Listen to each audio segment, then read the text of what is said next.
Let's head. Who's been holding the longest? Looks like Robert, right? That's right. Looks like line 2, Robert. All right, Robert let's go calling to from Robert. Ocala. Go ahead, Robert.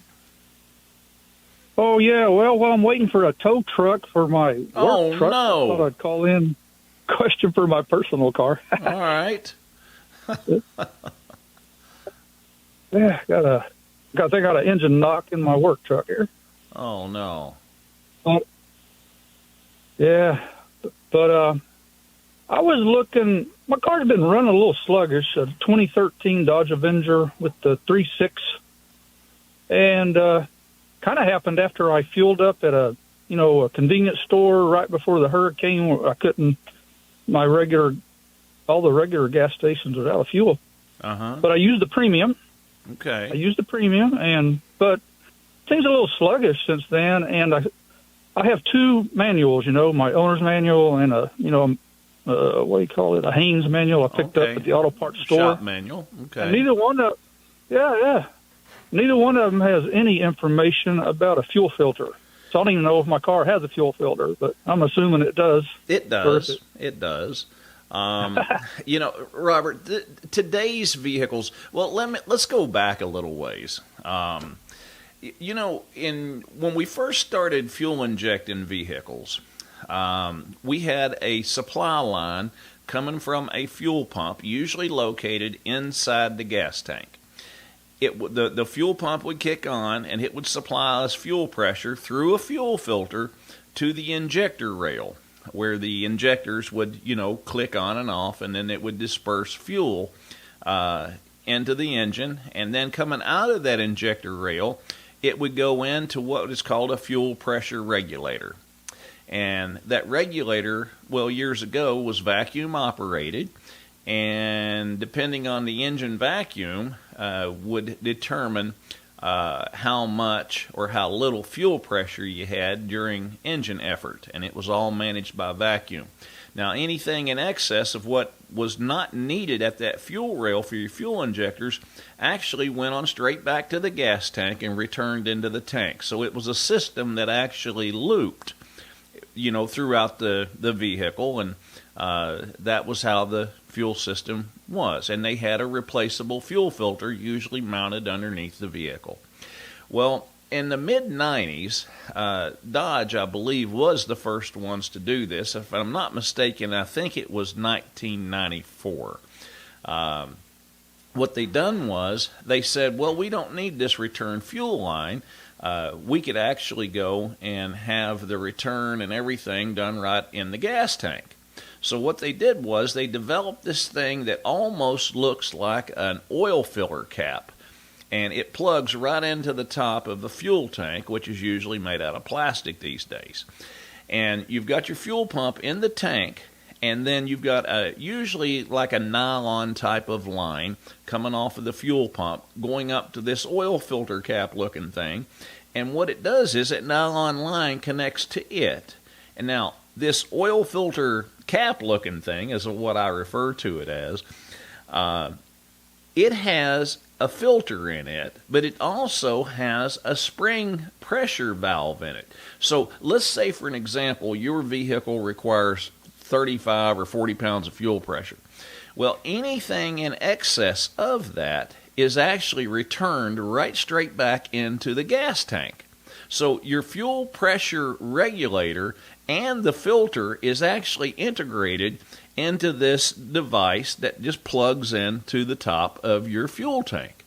And, and the regulated pressure, just one single line, is what actually feeds your fuel rail for your injectors now. So the car manufacturers nowadays, all of them has pretty much went to that same system. So what I'm trying to get to is, in order to replace that filter element regulator assembly, you must drop the fuel tank. So what's happened is people don't want to go to all that trouble, even though these things should be replaced periodically, because if it gets plugged up, you might get your proper fuel pressure to the injector rail, but what's going to happen is you won't be able to get the volume of fuel that it's going to take to make the vehicle run correctly. So what happens is, right now, you take a 10-year-old vehicle, almost every vehicle out here that's 10 years old is probably running around with a fuel filter that is probably 60 to 70% plugged up. But, you know, they're still getting enough fuel to make the engines run and drive. So whenever you have these types of problems, because there's really no maintenance recommendation for fuel filter replacements because of the amount of labor and the expense that goes along with it. Those filter regulator assemblies are probably somewhere in the neighborhood of anywhere from $150 to $250. Plus, you're going to add about 3 hours labor time to drop the fuel tank out. And you usually have to empty the tank, then drop the tank out, and then take the fuel pump module apart to replace these things. So by the time you're done, you're talking about a $500 fuel filter replacement. So most people don't worry about it, you know. And since it's not a recommended maintenance item, you know, all we do is just tell people they need one if it's plugged up and it fails a fuel volume test. You know, that's when we tell them, and they're like, well, why don't they have them replaced every 60,000 miles? Because people don't want to wind up spending $500 to replace a fuel filter if it's not giving them any problems. Used to, when it was an easy part to replace, you know, we would try to replace them, you know, years ago about every 30,000 miles just to be on the safe side. Now, most fuel filters stay on a vehicle indefinitely or until they cause so much restriction that they cause a problem. It either cause the fuel pump to fail or either it causes a drivability problem. In your case, if you suspect that there's a fuel filter issue, what I'd probably tell you to do is put a fuel pressure gauge on the fuel rail and take the engine and have somebody just put their foot to the floor. And, you know, just for a brief couple minutes there, you know, not anything long, just to give it a real good whomp, you know. Let it go wide open throttle and look at that fuel pressure gauge. And if it drops from, say, like 40 down to, well, 20 or 15 pounds, that means that filter in the tank is actually plugged up. And that's pretty much how you would do a volume test, you know, to find out if you had a starvation issue that was actually causing your problem. And if you drop fuel pressure, you know, tremendously during that wide open throttle test, that right there is pretty much sure sign that that filter is plugged up. Well, we got that one took care of. I wish you the best with the truck that you're in. You know, lower end knocks are not a good thing, Robert. Is this a fleet vehicle? Yeah, company vehicle, yeah. Yeah, they're going to hate a diesel? Yeah, 2017 International. I'm in, where am I? I'm around Louisville, Kentucky, and my tow truck's coming up from Knoxville, Tennessee, so I'm going to be here a bit.